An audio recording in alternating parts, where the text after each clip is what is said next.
Buongiorno e benvenuti a questa edizione di Focus TG, l'appuntamento quotidiano con tutte le notizie dal Veneto, curato dalle varie redazioni provinciali di Rete Veneta, e noi ora ci colleghiamo proprio con la nostra redazione di Padova. La città è ancora sotto shock per la sparatoria che si è verificata ieri in un tranquillo quartiere residenziale. Noi ci colleghiamo per tutti gli aggiornamenti con Valentina Visentin e Federico Cibotto. A te la linea, Valentina.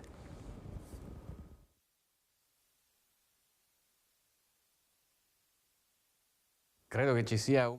Famiglia per tutti gli aggiornamenti sulla... Mi sentite? Mi sentite?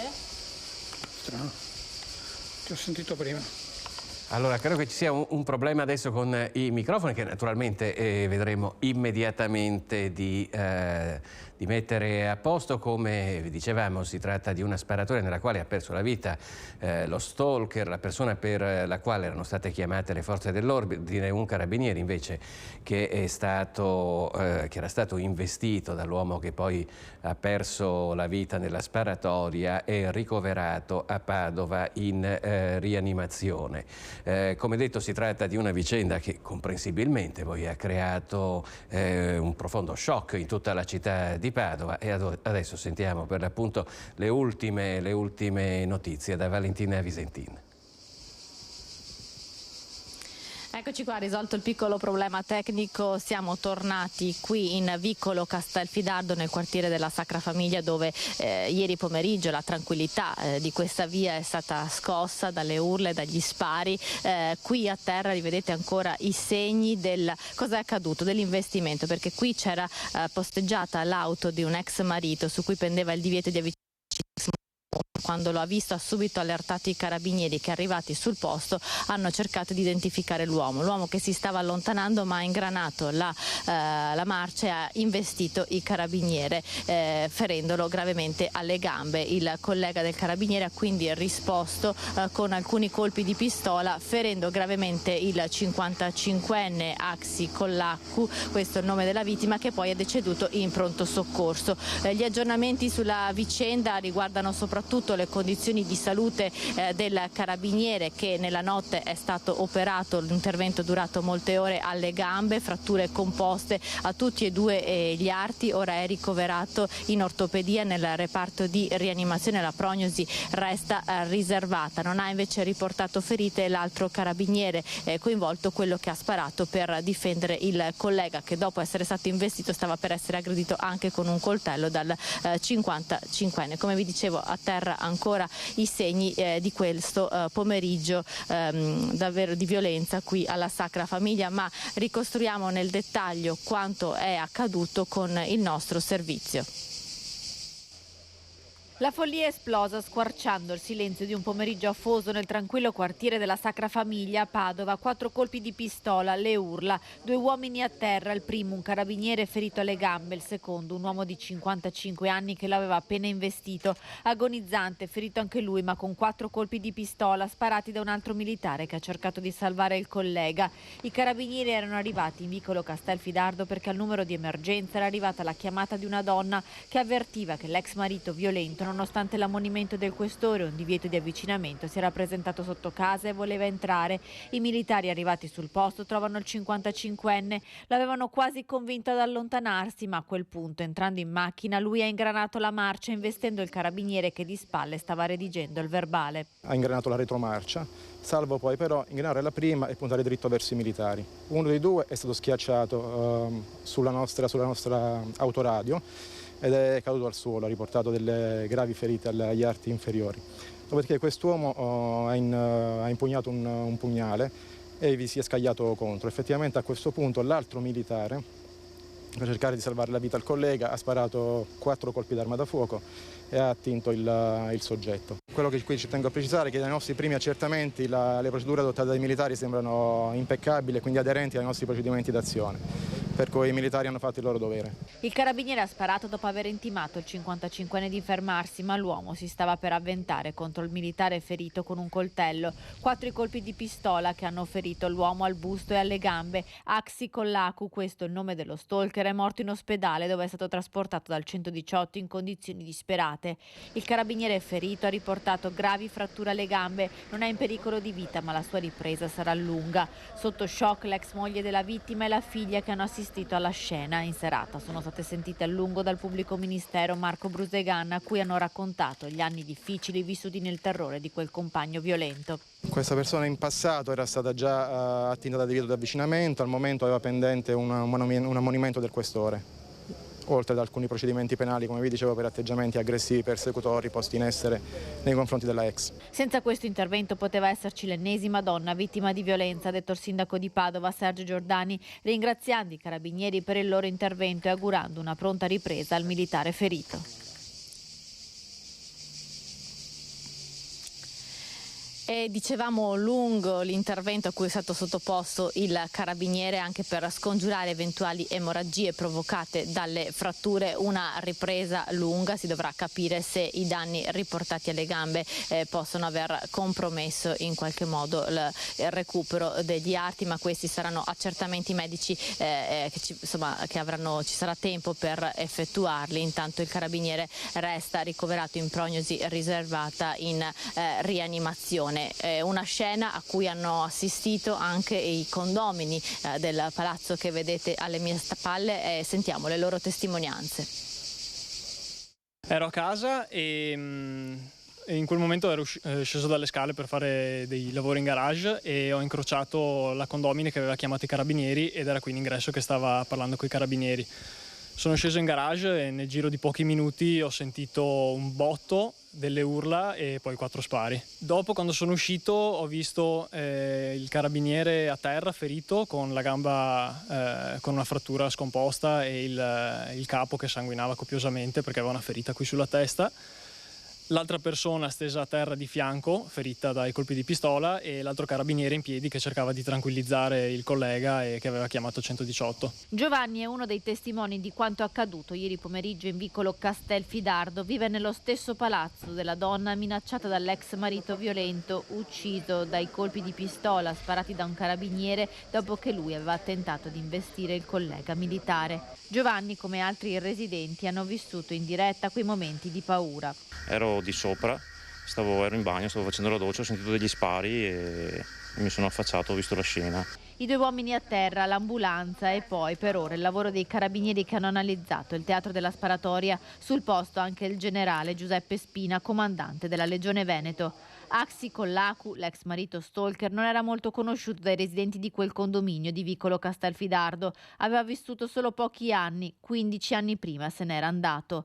La moglie, professoressa di matematica che dà ripetizioni anche agli studenti dell'università, era rimasta a vivere lì con la figlia. 2 donne tranquille, nessuno sapeva che l'ex marito continuava ad importunarla, anche se una condomina racconta che qualche anno prima era stato avvistato nei paraggi. 4-5 anni fa che non tornava qua, si appostava in zona, ma noi non pensavamo fosse tutto tranquillo. Mio marito l'ha visto una volta, 4-5 anni fa, che erano in zona, li ha incontrati, che lui discuteva con lei. Ieri pomeriggio l'ennesimo tentativo di avvicinarsi a lei nonostante i divieti, a rendere la vicenda ancora più inquietante il coltello che il 55enne aveva con sé.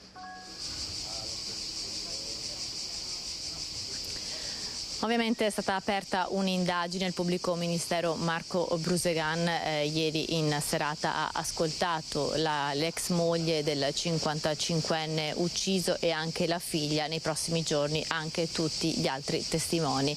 Da Padova è tutto, intanto restituisco la linea allo studio. Grazie a Valentina Visentini e a Federico Cibotto. Noi diamo un'occhiata anche ai quotidiani online della nostra regione, vediamo il Gazzettino che torna sulla strage di Santo Stefano con quello che Angelica Hatter, che è la donna tedesca che era al volante dell'automobile, ha fatto poco prima della strage. Vedete il bivacco di Angelica Hatter nel bosco delle Penne Mozze, l'ho notata perché era molto strana, ha detto un testimone. Poi di fianco lo sciopero degli aerei, il sabato nero dei viaggiatori, voli cancellati, c'è naturalmente qualche problema anche nei nostri aeroporti a Venezia e a Verona. Noi continuiamo a parlare invece di cronaca, perché di Annika Dota, l'83enne scomparsa 3 anni fa da Santa Lucia di Piave, il corpo che era stato ritrovato l'altro ieri in una canaletta di irrigazione a Mareno di Piave. La conferma è arrivata dall'analisi del DNA. Stamattina mi ha confermato mia sorella, che è stata chiamata dal maresciallo dei Carabinieri, che è stata confermata dal DNA nostro, che è mia mamma. A parlare con la voce rotta dalla commozione è Paolo Mariotto, il figlio di Aninka Dota. L'anziana, scomparsa ormai 3 anni fa a Santa Lucia di Piave. Appartengono a lei i poveri resti ritrovati ieri nella chiusa di una canaletta di irrigazione a Mareno di Piave. La conferma è arrivata dal test del DNA. Una notizia accolta con dolore da Paolo e Melissa, i 2 figli della donna, che aveva 83 anni all'epoca della scomparsa, ma anche con il conforto di avere dopo tanto tempo la possibilità di celebrare un funerale ed avere una tomba dove portare un fiore alla propria mamma. Noi speravamo di ritrovarla viva, diciamo la verità, però siccome sono già 3 anni la percentuale era molto bassa, però almeno l'abbiamo trovata e siamo, diciamo, dispiaciuti però anche contenti, diciamo, perché sappiamo dove andare a trovarla. La notizia del ritrovamento della signora Aninka si è diffusa rapidamente a Santa Lucia, dove tutti la conoscevano. Siamo tutti molto tristi perché questo perdurare nel tempo senza trovare il corpo di una persona aveva messo in forte ambasce la popolazione locale. Conoscevo la signora, conosco la famiglia, era tanto esile nella sua figura quanto mite come persona, e questo la rendeva una persona simpatica e gioviale con tutti i cittadini che la conoscevano, hanno avuto modo di apprezzarlo. L'avevano cercata per 3 anni dappertutto, con un grande spiegamento di forze dei vigili del fuoco e della protezione civile, ma la scomparsa di Aninka Dota fino a questa mattina era rimasta un mistero che nessuno comunque aveva dimenticato. Piccolo aneddoto, io l'altro sera ero con persone, con degli amici, e proprio in quel contesto queste persone mi hanno chiesto della signora Aninka. E così a volte si allargava le spalle e si diceva, ma insomma la speranza è sempre di ritrovarla e di fare in modo che questo tormento per la famiglia finisca, e fatalità, dopo poche ore è arrivata questa notizia. E ora ci colleghiamo in diretta con Venezia, con Anna Maria Parisi e Sandro Ponchio. Siamo sulla fondamenta Santa Lucia, che è quella che si trova proprio di fronte al piazzale della stazione, dove è in corso di svolgimento un flash mob. Lo vediamo anche perché, Anna Maria, ti vediamo circondata da delle persone che adesso ci spiegherai anche chi sono. A te la linea. Eccoci, buongiorno Filippo. Non esisto ma ci sono, questo è lo slogan con cui i 2 fantasmi interpretano la ragione di questo flash mob. Sentiamo anche dal coro. Di chi lavora, salario minimo di 10 euro l'ora, per la dignità di chi lavora, salario minimo di 10 euro l'ora. Ecco, questa è la ragione. Eccola! Questo è lo slogan con cui Unione Popolare ha dato il via a questo flash mob qui a Venezia, così come in contemporanea a tante altre città ad alta densità turistica d'Italia. I fantasmi, l'abbiamo detto, perché i lavoratori precari, questi che prendono meno di 6 euro l'ora, sono tantissimi, esistono ma non si vedono, più o meno come loro che invece in questo caso si vedono. Allora, con le immagini di Sandro Ponchio volevo mostrarvi anche lo striscione che esemplifica questo flash mob. Il nostro tempo vale di più, 10 euro è il minimo, firma per un salario minimo di 10 euro l'ora. Io raggiungo tra l'altro Daniela Ruffini di Unione Popolare per capire, Daniela, qual è la situazione qui a Venezia e quanti sono questi lavoratori precari, gli invisibili, almeno in Italia? Beh, in Italia si stimano circa 5 milioni di lavoratori che hanno salari che sono al di sotto dei 10 euro l'ora, una condizione davvero molto difficile, numeri spaventosi, se pensiamo soprattutto che in questi anni ci sono delle aziende che hanno fatto profitti altissimi. Questi contratti sono soprattutto in alcuni settori, per esempio quelli del turismo, che anche a Venezia hanno un'impronta, diciamo, di maggioranza. Possiamo immaginare il perché? Assolutamente. E poi andiamo a vedere quanto valgono gli introiti del turismo a livello del nostro PIL, valgono moltissimo, però i lavoratori e le lavoratrici continuano ad essere poveri. La nostra è una proposta di legge molto chiara, noi diciamo 10 euro l'ora per il livello più basso di un contratto, e questi 10 euro si devono rivalutare per legge. Pensiamo che questo meccanismo aiuti a salire tutti gli altri stipendi e tutte le altre pensioni, come accade in altri paesi europei, in Germania, in Francia, dove il salario minimo per legge esiste. Quindi non ci facciamo buttare il fumo negli occhi da chi in questi giorni ha fatto una proposta che non dà una risposta vera sul salario minimo legale. Parlo di quella proposta in Parlamento. Intanto perché quei 9 euro si raggiungerebbero con un ulteriore sconto fiscale e contributivo a danno dei lavoratrici e dei lavoratori, a danno di tutta la collettività, perché si sottrae denaro alla collettività generale. Noi diciamo no, 10 euro sono il minimo, perché il nostro tempo vale di più. Certo, grazie a Daniela Ruffini. Raggiungo, che era riparata dall'ombra della bandiera, Monica Coin, sempre di Unione Popolare. Monica, la situazione qui a Venezia è davvero drammatica, perché sono tanti lavoratori precari in nero o che comunque, pur non essendo in nero, sono esternalizzati con un sistema particolare di false partite IVA. Che succede? Beh, qui a Venezia non è un caso che abbiamo fatto questo sit-in qui a Venezia, perché il lavoro povero in generale è altissimo, a fronte di profitti diciamo molto alti, viene chiamato il petrolio d'Italia, e qui a Venezia in particolare i profitti sono molto alti. Non dimentichiamo che per esempio anche i soldi pubblici vengono dati alla Biennale, perché il PNRR prevede circa 175 milioni a fronte di una Biennale che non riconosce i propri lavoratori che fanno funzionare i padiglioni, ad esempio, che sono finte partita IVA, quindi non ricadono nemmeno nei contratti collettivi e non hanno neanche una paga oraria fissa, perché vengono appunto considerati lavoratori autonomi fittiziamente. Poi abbiamo dei contratti di appalto a ribasso, per esempio il multiservizi che viene applicato nei servizi dei musei civici, la guardiania, la biglietteria, è il contratto collettivo delle pulizie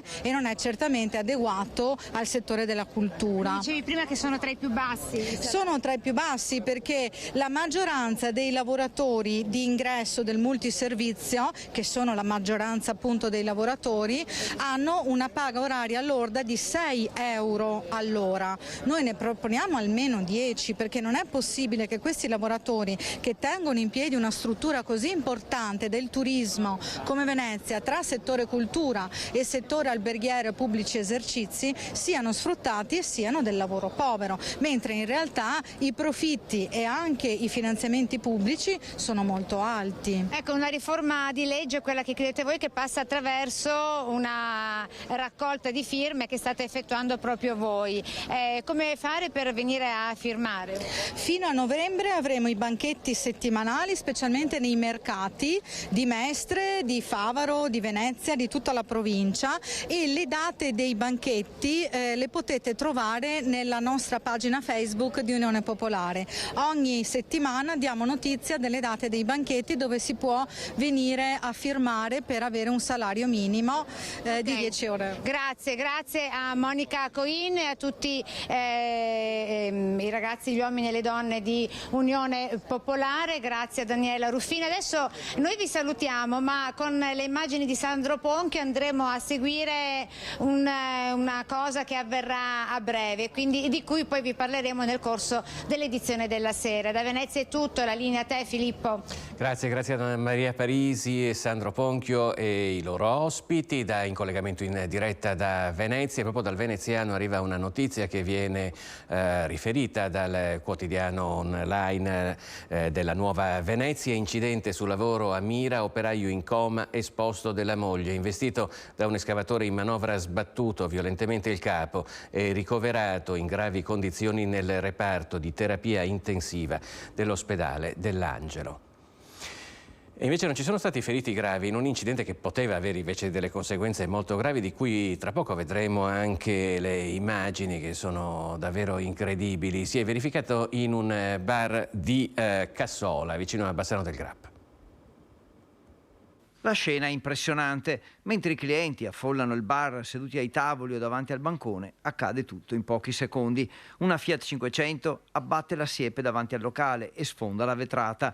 Tra schegge di vetro, il rumore simile a un'esplosione, l'auto finisce la sua corsa contro il bancone, tra clienti che cadono a terra e altri che riescono a mettersi in salvo. Poteva davvero finire molto male. È accaduto al bar Patagonia in via Ca' Baroncello, al confine tra Bassano e Cassola. All'interno, oltre al bar, c'è lo spazio dedicato alla tabaccheria, che si trova però dalla parte opposta alla vetrata e dove per fortuna nessuno ha corso pericoli. Quando l'auto irrompe nel locale, sulle panche c'erano sedute alcune persone che sono state sbalzate via, mentre altri clienti erano seduti ai tavolini della sala. Insomma, dicevamo, è solo per una gran fortuna che il bilancio non è molto più grave. La donna, alla guida dell'auto, intanto rimane incastrata. Con l'arrivo dei soccorsi viene liberata e trasportata in ospedale. È sotto shock, ma non è in gravi condizioni. Solo tanto spavento e qualche scoriazione anche per i clienti, alcuni colpiti dai vetri, accompagnati per precauzione al pronto soccorso. Sul posto la polizia locale per raccogliere le testimonianze e per i rilievi. La dinamica è da ricostruire, infatti, però sembra che ci sia stato un tamponamento con un'altra auto lungo la strada e nell'impatto la Fiat sia finita contro il locale, che ovviamente ha subito danni notevoli. Questo quindi quello che è accaduto a Cassola, fortunatamente senza gravi conseguenze per le persone. Noi adesso voltiamo pagina e ci colleghiamo in diretta con Tiziana Bolognani a Belluno, perché in città fervono i preparativi per il primo Pride che verrà ospitato dalla città di Belluno. Non è vero, Tiziana?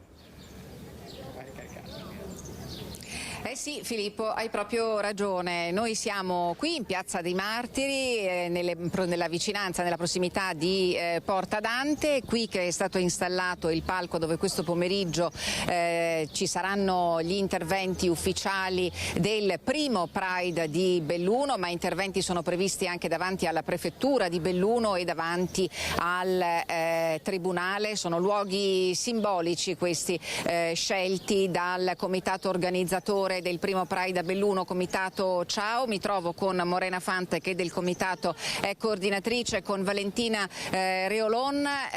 Morena, il conto alla rovescia per il Pride è finito, la città si sta animando di grandi colori e di grande voglia di manifestare.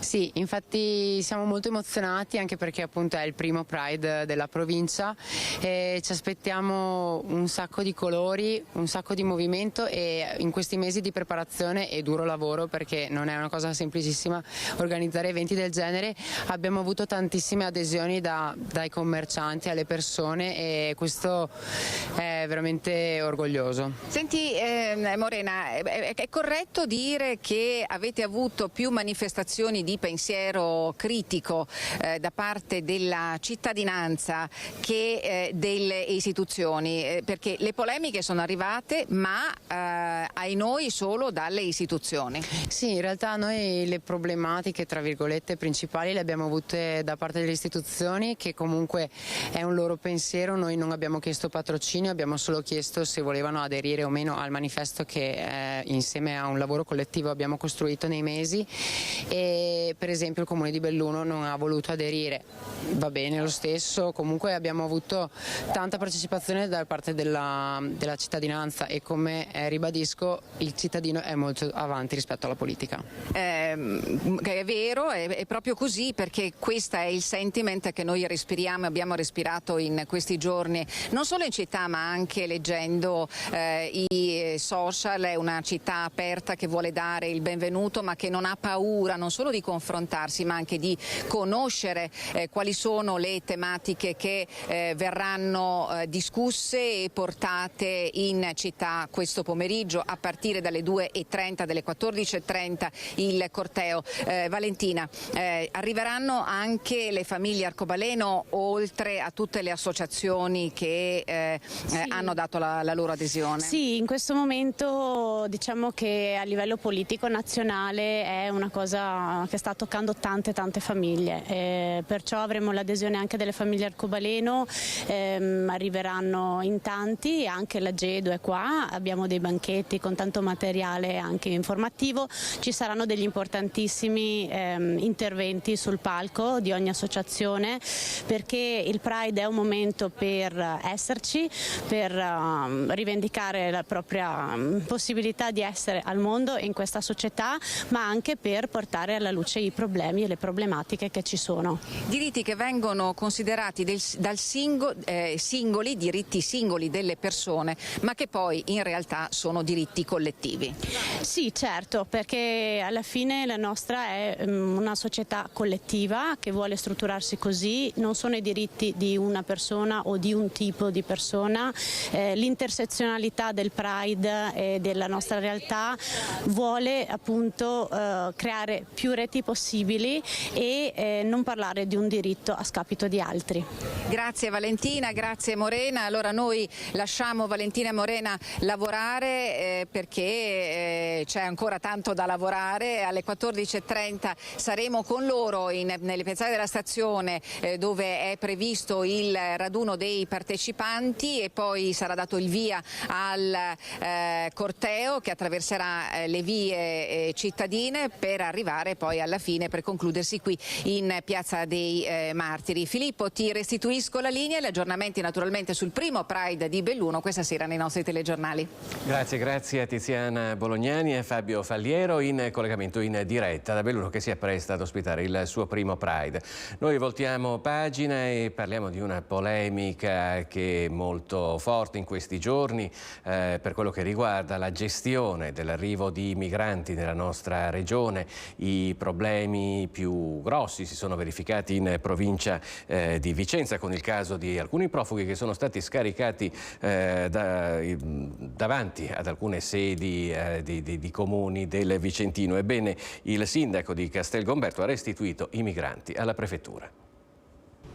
Accoglienza in tilt, sfida al sistema, rimanda in prefettura i profughi che gli erano stati scaricati davanti al municipio. Lui è Davide Dorantani, il sindaco di Castelgomberto, e la sua provocazione è l'ultimo colpo di scena di una vicenda che ha scatenato un terremoto politico. L'ho vissuta nel tentativo di provocare una situazione che faccia capire che certe cose non devono ripetersi. Questa è la lettera con cui ieri sera il sindaco di Castelgomberto ha annunciato al rappresentante del governo l'intenzione di portare a Vicenza e affidare agli uffici della prefettura i migranti che gli erano stati lasciati davanti al municipio. Sfido chiunque, tra ragazzi di 21-22 anni abbandonati davanti a una piazza in un paese straniero, di lasciarli là. Noi l'abbiamo subito, ma non facciamo queste cose. Ci sono dei passaggi schietti molto diretti in cui Davide Dorantani, nella sua lettera alla prefettura, spiega che in questi giorni ha sentito un senso di frustrazione e abbandono.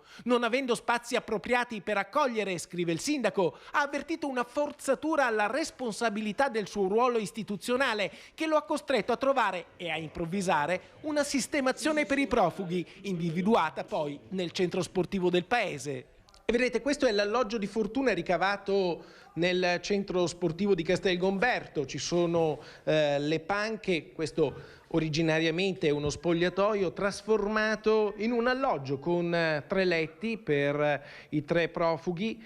E poi ci sono le stoviglie, ci sono le coperte, c'è quello che rimane della colazione, quindi le tazze, i piatti, forchette, coltelli, insomma Qui hanno passato le ultime 2 notti, un alloggio di fortuna che è stato improvvisato dal sindaco Davide Dorantani.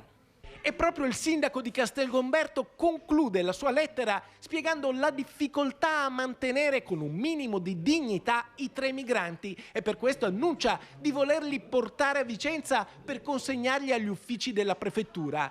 Oggi però Davide Dorantani non ha avuto bisogno di mettere in pratica le sue intenzioni perché proprio la prefettura ha mandato un furgone per riprendere i 3 profughi. Il programma prevedeva di fotosegnalarli in questura, ma poi a Castelgomberto non sono più stati riportati. La gestione così non può funzionare e chi patisce questa nostra incapacità sono i migranti e noi non possiamo non rispettare queste persone, perché quando queste persone arrivano noi dobbiamo avere un'accoglienza che funziona, perché non possono vivere dentro uno spogliatoio, non possono vivere dentro uno sgabuzzino, dobbiamo dargli quello di cui hanno bisogno, perché sono esseri umani e questo noi lo dobbiamo rispettare sempre e comunque.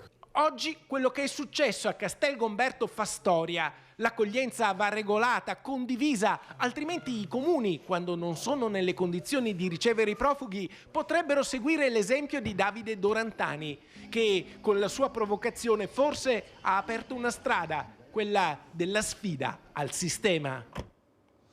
E la questione migranti apre un nuovo fronte interno alla Lega del Veneto. Da un lato c'è il neosegretario regionale Alberto Stefani, dall'altro, e tra poco vi spiegheremo perché in questo servizio, il presidente della regione Zaia e dell'Anci, nonché sindaco di Treviso, Mario Conte.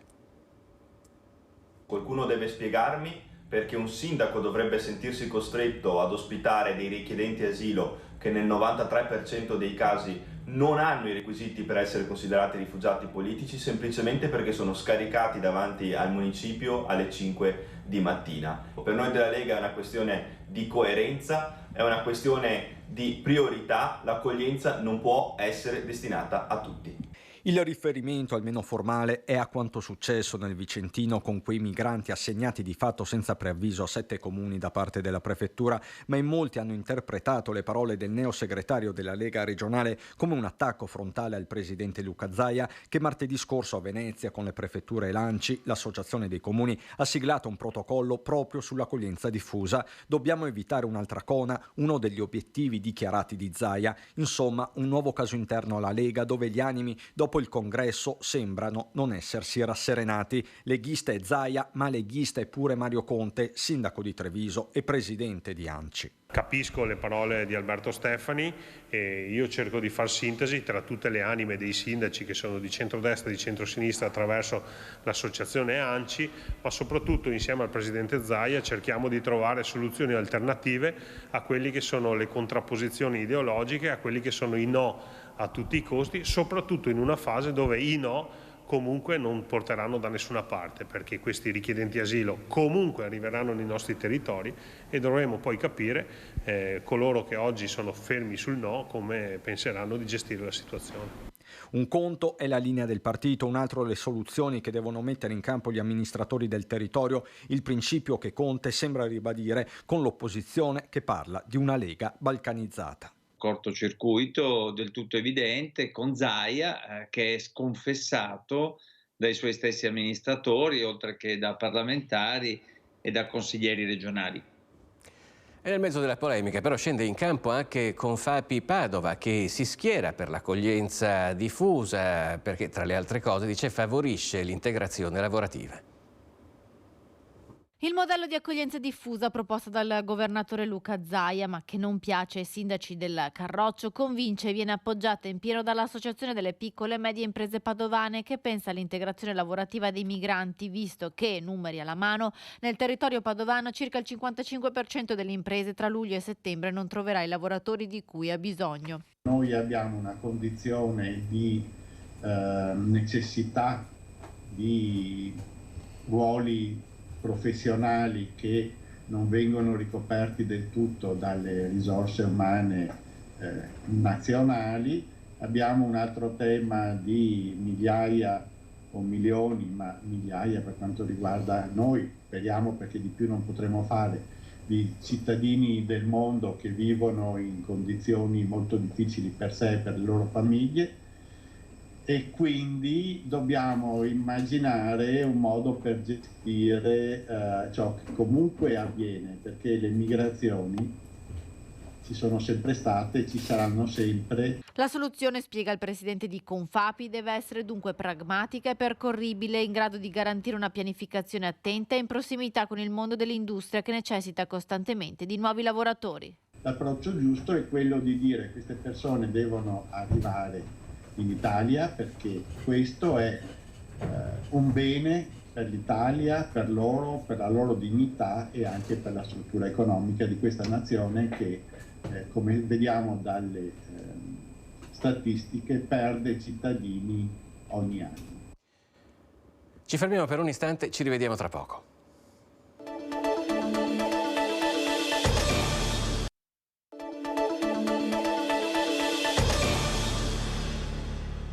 Bentrovati a Focus TG in diretta come sempre. Noi adesso ci spostiamo nella provincia di Vicenza con una notizia che riguarda gli automobilisti, perché la provincia ha deciso di spegnere i velox sulla strada del Costo e di utilizzarli a fini meramente statistici. Vediamo perché.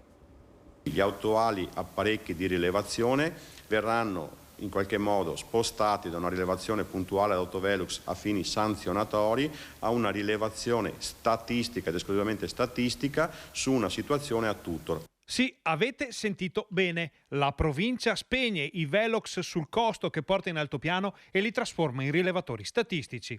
La novità è emersa durante una riunione fra l'amministrazione provinciale e i sindaci del comprensorio, che più volte si erano espressi per chiedere un cambiamento nella gestione della rilevazione della velocità sulla strada fra Piovene Rocchette e Tresche Conca.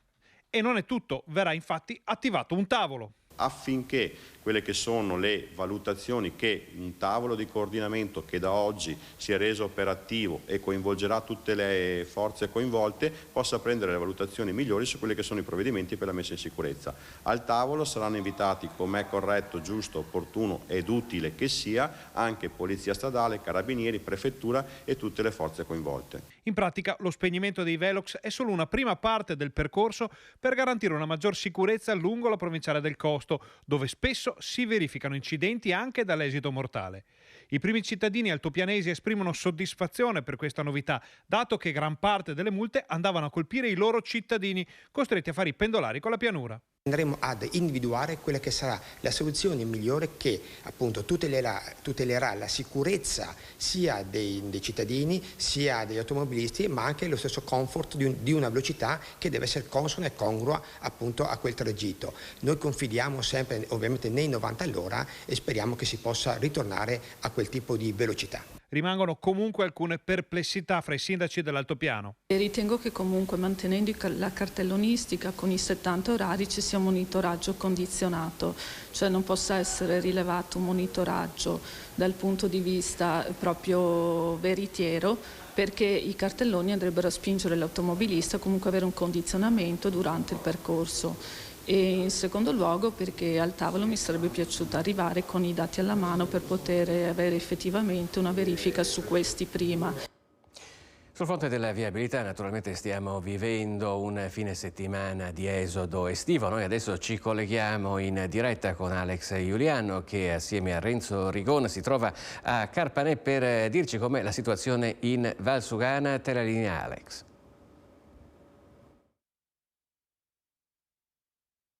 Un buongiorno a tutti, ci troviamo a Carpanè lungo la Valsugana, giornata da bollino nero per quello che riguarda il traffico. Questa mattina si segnalavano imbottigliamenti, code di diversi chilometri con le automobili costrette a procedere a passo d'uomo, ma come si suol dire purtroppo il peggio deve ancora arrivare. In base alle proiezioni, alle previsioni, saranno 5 o 6 i weekend prossimi da considerare veramente al limite del sostenibile per quello che riguarda la viabilità della zona. Ed è chiaro che questa mattina, interfacciandoci anche con il sindaco di Valbrenta, Luca Ferrazzoli, il problema è un problema che si protrae da anni, è un problema che rimane di strettissima attualità, ma che, ci segnalava proprio il Primo Cittadino, quest'anno sembra essere aumentato di proporzioni, perché aumentato è il flusso delle automobili, un aumento che rende ancora più critica chiaramente la portata della strada, la portata dell'arteria per quello che riguarda la viabilità qui in Valsugana, un problema che sembra collegato anche direttamente alla pedemontana, perché insomma aumenta il traffico anche per accedere alla nuova strada, insomma, che poi va a diramarsi nelle località, verso le località di mare. Diciamo che Carpanè è storicamente un punto dove insomma il traffico si concentra proprio per la conformazione della viabilità, per la presenza del semaforo, per lo snodo che rappresenta questo tratto di strada, ma il traffico quest'anno sembra veramente destinato a rendere ancora più calda, ancora più incandescente l'estate. Noi chiaramente monitoreremo il tutto, vi ricordiamo bollino nero per quello che riguarda la viabilità oggi e domani, ma le previsioni dicono che i prossimi 5 o 6 weekend saranno davvero, lo ripetiamo, molto complicati. Da Carpanè è tutto e noi restituiamo la linea allo studio. Grazie ad Alex Giuliano e a Renzo Rigon. Questa dunque è la situazione in Valsugana per quello che riguarda la viabilità, rispecchia un po' quello che sta capitando in prossimità di varie località di vacanza. Continuiamo a dare uno sguardo anche ai quotidiani online, questa volta nazionali. Il Corriere della Sera si occupa del Consiglio nazionale di Forza Italia che si è svolto a Roma, il primo senza Silvio Berlusconi, nella quale è stata letta una lettera inviata dai figli. Fate valere le sue idee, hanno scritto. Tajani è stato eletto segretario, il leader del partito non si chiamerà presidente, sottolinea il Corriere della Sera, parola che resta legata alla figura storica di Silvio Berlusconi. Noi adesso parliamo dei danni provocati dal maltempo dei giorni scorsi, perché naturalmente si è aperta la conta delle conseguenze di ciò che è capitato soprattutto all'agricoltura. Vediamo com'è andata la Coldiretti di Vicenza. Dopo il grande caldo è arrivata la grandine e l'agricoltura vicentina e del Bassanese si trova ancora una volta a fare i conti con la devastazione di colture e frutteti. In alcune zone la percentuale del mais danneggiato dalle grandinate dei giorni scorsi rischia di pregiudicare l'intero raccolto e la medesima situazione si sta verificando per le colture di soia. Anche i frutteti sono stati colpiti in modo gravissimo e dalla montagna arrivano foto e video di situazioni allarmanti pure per le malghe, tra impianti danneggiati dai fulmini e grandinate che hanno imbiancato il territorio. Purtroppo è arrivata, come spesso accade d'estate, arrivano questi violenti fenomeni, forse negli ultimi anni hanno una frequenza maggiore e una violenza altrettanto potente e colpisce a fasce, e chi rimane all'interno di questa fascia ovviamente perde gran parte, se non tutto, il raccolto. Aziende si sono ritrovate col lavoro di un anno distrutto e questo mi rattrista molto, anzi esprimo anche vicinanza a queste aziende che sicuramente non staranno attraversando un momento felice. Si può fare ben poco per contrastare fenomeni così intensi e agli agricoltori le associazioni di categoria consigliano almeno di stipulare delle assicurazioni su misura. Secondo me in futuro sarà da fare anche qualche ragionamento per quel che riguarda le assicurazioni dei terreni e soprattutto sui fondi mutualistici che andrebbero a coprire eventuali danni causati dalle calamità atmosferiche che ormai diventano sempre più frequenti. Il clima sta cambiando e anche l'agricoltura deve iniziare a guardare alla tecnologia come aiuto per la gestione di fenomeni sempre più intensi. L'ausilio tecnologico diventa fondamentale,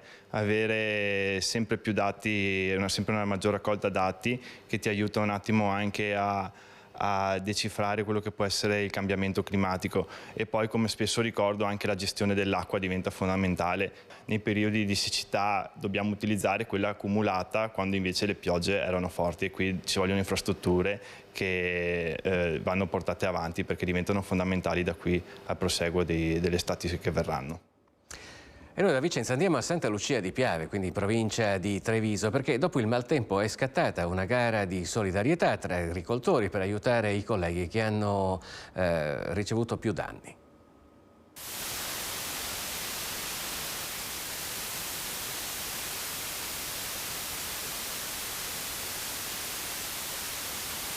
penso che questa Bellussera ha finito la sua vita purtroppo. Sì. Quindi non c'è speranza di salvarla? No, addirittura si vede i ceppi che si sono rotti proprio la marza della vite. Sono i vigneti storici della nostra terra coltivati a Bellussera.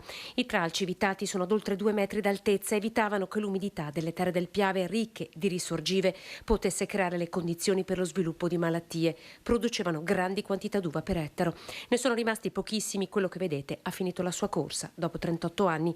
Antonio Brugnera, storico viticoltore, al lavoro con la sua squadra oggi per raccogliere quello che resta, capire che cosa può essere salvato. Poi ci sono i costi per ripartire. Tra macchinari vari, gente, materiale nuovo che dopo va buttato praticamente, sì, penso che 1.000 euro al giorno si spendono per ripristinare. Quella che sta arrivando a pioggia è la grande solidarietà degli altri agricoltori. Questi pali sono dell'Amico Marino. Da dove arrivano? Robe da vigneti vecchi, estirpati, risparmiati, messi in parte. Glieli ha portati stamattina? No, ho dovuto prendersi. Esempio qua il confinante mi ha detto: se c'è il mais non farti problemi, vai su sopra il mais e pestalo quel po' che riesci, però riesci a fare il lavoro bene, insomma, almeno devi riuscire a recuperare quel po' che si riesce a recuperare. Il lavoro durerà almeno 2 giorni. La Bellussera deve essere alzata per coltivare quel poco che resta. Perdita stimata? 50% sì. Che in soldi quanto si traduce? In soldi sul Prosecco è abbastanza, su questa la qualità che è un Merlot un po' meno, ma insomma è sempre una perdita. Il lavoro è sempre quello stesso. Dunque ampi danni purtroppo per quello che riguarda l'agricoltura, ma il maltempo ha causato danni anche in diverse città, vediamo. Provincia alla conta dei danni a seguito del temporale con vento e grandine che ha colpito il Vicentino nella notte tra mercoledì e giovedì. In totale si stima che l'importo ammonti a circa 50.000 euro. In città si sono verificate rotture ai lucernari della Cittadella degli Studi di Vicenza, in particolare agli istituti superiori da Schio e Montagna, mentre sono in corso accertamenti agli istituti Canova, Boscardin e nella palestra del Montagna. Sempre a Vicenza, nel magazzino provinciale di Via Muggia, sono state riscontrate vetrate rotte delle finestre ed è in fase di verifica la copertura. A Breganze, nello stabile che ospita l'Ipsia Scotton, il vento ha spostato tegole di copertura. Importante e significativi i danni che anche gli immobili della provincia hanno avuto, circa una 50-60 mila euro su quelli che sono gli istituti superiori da noi in qualche modo gestiti, quindi lo Scotton di Breganze, in particolare danneggiamenti alle coperture e ai lucernari, Cittadella degli Studi, Istituto da Schio e altri istituti, tra cui anche la sede della Protezione Civile stessa in Via Muggia a Vicenza. Quindi danni significativi che hanno interessato anche la provincia di Vicenza. Penso però in questo momento sia più importante sicuramente essere vicino alle numerose persone che hanno visto la loro casa danneggiata e che hanno visto il lavoro di tantissimi anni in pochi secondi distrutto. È in corso inoltre la verifica degli impianti fotovoltaici negli edifici dove sono presenti e si attendono segnalazioni anche da altre parti della provincia. Ci fermiamo un attimo, torniamo tra pochissimo.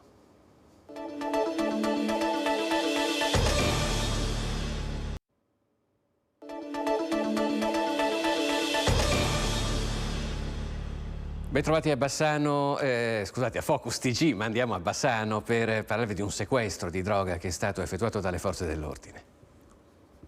I carabinieri di Bassano del Grappa hanno arrestato 2 giovani di Borso del Grappa e Pieve del Grappa trovati in possesso di marijuana e hashish. Il blitz è stato messo a segno qualche giorno fa nelle abitazioni dei due in collaborazione con le unità cinofile di Torreglia su delega della Procura di Vicenza. Nelle case della coppia sono stati trovati 3,5 kg di marijuana già divise in sacchetti da 1, 2 o 3 etti. C'erano anche dei barattoli di vetro contenenti ciascuno 50 grammi di sostanza stupefacente pronta per lo smercio. All'interno dell'intelaiatura della seduta di una sedia coperta dalla stoffa, i militari hanno scovato, grazie al fiuto dei cani, anche 3 panetti di hashish del peso complessivo di circa 2,5 etti. Oltre allo stupefacente sono state rinvenute una 50 di bottiglie di distillati a base di cannabis indica. Al termine delle formalità di rito, i 2 giovani sono stati inizialmente trattenuti in camera di sicurezza a 2 Ville con l'accusa di detenzione illecita di sostanze stupefacenti e poi, su disposizione dell'autorità giudiziaria, condotti in regime di arresti domiciliari nelle rispettive residenze. Il GIP del Tribunale di Treviso ha convalidato l'arresto ed emesso a carico di entrambi la misura cautelare dell'obbligo di presentazione quotidiana alla Polizia Giudiziaria nella stazione di Carabinieri di Pieve del Grappa. Ora parliamo di sanità, andiamo al concorso che si è svolto in Fiera a Padova per i medici neolaureati per formare le graduatorie nelle scuole di specializzazione. In molti però dopo un anno di specialità scelgono di cambiare. Neurochirurgia in teoria. Quello è il piano A, il piano B e il piano C anche al momento. Perché sono ancora nel limbo dell'indecisione e vediamo sulla base di come andrà. A me piace la medicina, quindi vediamo insomma quale sarà il mio futuro. Ecco. C'è chi è sicuro della strada da intraprendere, chi un po' meno. Sono alcuni degli 837 candidati che in fiera hanno partecipato alla giornata nazionale per entrare nella graduatoria delle scuole di specializzazione. Il loro lavoro è quello di rispondere a dei quiz che gli permetta di superare l'esame, ma soprattutto di entrare in una graduatoria che gli permetterà di accedere a diverse sedi a seconda della graduatoria in tutto il territorio nazionale. 140 domande a risposta multipla in 210 minuti. Questa la prova a cui hanno partecipato i laureati in medicina. Sono 120 in meno rispetto allo scorso anno. Alcune discipline, alcune scuole di specializzazione hanno una riduzione dell'utilizzo delle borse, vedi anestesia e rianimazione, vedi medicina d'urgenza, vedi la chirurgia. Sono legate molto di più a quello che il giovane di oggi, neolaureato, teme, di non essere all'altezza, di non sentirsi pronto per delle specializzazioni che hanno una richiesta di impegno notevole. Cosa che noi cerchiamo di convincerli che non è così, si devono sentire affiliati in qualche modo al loro ateneo, affiliati a delle discipline che sono soprattutto a Padova di altissimo livello, ma le problematiche che si sono create anche e soprattutto nel post-Covid sono molteplici e noi come ateneo stiamo cercando più che affrontarle, di comunicarle, di avere la comunicazione diretta con i rappresentanti degli specializzandi in modo da andare loro incontro. In molti però aspetteranno la graduatoria per capire che scelte fare. Sì, certamente aspetterò la graduatoria, intanto comincerò a lavorare penso nelle zone e con altri tipi di lavori tipo sostituzione di medici di base, guardie mediche e capirò insomma cosa mi piace di più fare. Mi piacerebbe fare endocrinologia, che ha un punteggio un po' alto, però dai, speriamo. E in tema sanitario in Veneto ci sono state diverse raccolte di firme, soprattutto a sostegno della sanità pubblica. A Bassano del Grappa il Partito Democratico si dice pronto a tornare a ascoltare la voce dei cittadini. Un anno fa la consegna delle firme raccolte tra i cittadini che chiedevano una migliore organizzazione della sanità all'interno dell'US 7 pedemontana. Adesso altre 17.000 firme che chiedono una sanità diversa dalla regione. Però c'è una differenza che hanno notato in molti. Un anno fa a ricevere le firme c'era uno sparuto gruppo di consiglieri, 3 per la precisione, e il vicepresidente Nicola Finco. Ora invece l'hanno raccolta il Presidente del Consiglio, i 2 vice, i presidenti delle commissioni consigliari, compresa la Commissione Sanità, e l'assessore regionale Lanzarin. Una bella differenza. C'è chi parla di cittadini di Serie A e di Serie B, fermandosi ai numeri. Un anno dopo la nostra consegna delle firme abbiamo fatto un convegno in cui è intervenuto anche sicuramente l'assessore regionale e il direttore generale della ASL. Abbiamo ragionato su alcune cose, ma sono stati fatti pochi passi in avanti. Anche perché nel frattempo i cittadini hanno continuato a far sentire la loro voce. Stiamo recependo ancora dei malesseri, dei malumori da parte dei cittadini. Risposte, ecco quello che chiedono i cittadini. Quando hanno firmato, quando hanno raccontato le loro esperienze, parlavano di fatti concreti, dell'organizzazione dell'U7, di disagi vissuti sulla propria pelle. So però che noi abbiamo fatto i banchetti in mezzo alla gente, abbiamo ascoltato la gente e siamo pronti anche a ritornare ad ascoltare la gente, a ritornare in strada per raccogliere ulteriori firme. Anche la situazione nello specifico del Bassanese, delle case di riposo, andrebbe attenzionata dalla politica regionale. Adesso siamo a un bivio. Che sanità vogliamo? E non c'entra la politica. Vogliamo veramente prenderci cura di chi ha bisogno. È un ragionamento di che tipo di comunità vogliamo costruire, se è una comunità che vuole ancora prendersi cura di chi ha bisogno o se è una comunità che vuole abbandonare a se stesse le persone anziane e le persone che non stanno bene. Il camionista accusato di aver travolto e ucciso Davide Rebellin andrà in carcere a Vicenza. Il Tribunale del Riesame ha respinto il ricorso per arresti domiciliari. Wolfgang Rieck, il camionista tedesco accusato di aver travolto e ucciso l'ex campione di ciclismo Davide Rebellin nel novembre scorso a Montebello Vicentino, quando sarà estradato in Italia finirà nel carcere San Pio X di Vicenza. Il Tribunale del Riesame di Venezia ha respinto il ricorso presentato dall'avvocato dell'indagato, che ne chiedeva gli arresti domiciliari una volta arrivato in Italia. Dopo questa decisione l'autista sarà probabilmente estradato già la settimana prossima. E ora ci spostiamo a Battaglia Terme, dove l'assessore all'ambiente della regione Giampaolo Bottacina ha partecipato alla cerimonia per inaugurare il nuovo muro di contenimento sul canale Vigenzone. Un muro di contenimento che permetterà di salvare il quartiere di Ortazzo di Battaglia Terme dalle piene, un intervento curato dal Genio Civile costato 600.000 euro. È stata inaugurata ieri a Battaglia Terme dall'amministrazione comunale e dall'assessore regionale Giampaolo Bottacino, un'opera che servirà ad ampliare la sicurezza idraulica del comune, che era stato colpito nel 2011 da un'alluvione. L'intervento è costituito da un muro di contenimento di circa 100 metri che collega le opere idrauliche dal ponte delle Chiodare al muro esistente in corrispondenza del Museo della Navigazione. Ora continuiamo a guardare anche quello che scrivono i siti online della nostra regione. Questa sera c'è la Notte del Redentore, quindi l'apice dei festeggiamenti per quello che riguarda questa tradizionale festa, antica festa di Venezia. Questo è Venezia Today, è stato aperto il ponte votivo, quello che collega la fondamenta delle Zattere alla chiesa del Redentore, alla Giudecca. Adesso quindi è percorribile il canale della Giudecca attraverso il ponte, che ogni anno viene messo a punto per permettere ai fedeli di raggiungere la chiesa del Redentore. Poi naturalmente stanotte ci saranno anche i festeggiamenti con i fuochi d'artificio. Noi adesso ci spostiamo per parlare ad Arzignano di alcuni anziani che sono stati derubati, hanno subito dei furti, e lo vediamo nel prossimo servizio.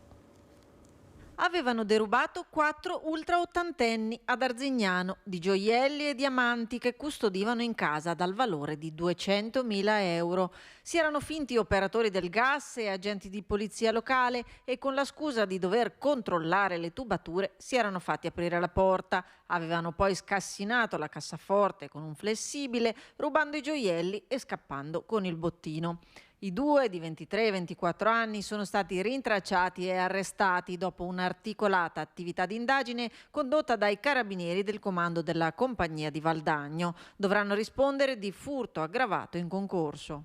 Nella mattinata odierna i carabinieri e il nucleo operativo della compagnia di Valdagno, con la collaborazione della compagnia di Concaglieri e di Asti, hanno dato esecuzione a 2 misure cautelari, degli arresti domiciliari nei confronti di 2 soggetti, i residenti a Michelino e ad Asti, per il furto che si è verificato lo scorso dicembre del 2022 in Arzignano ai danni di un anziano classe 1939, in cui furono sottratti diamanti per circa 200.000 euro.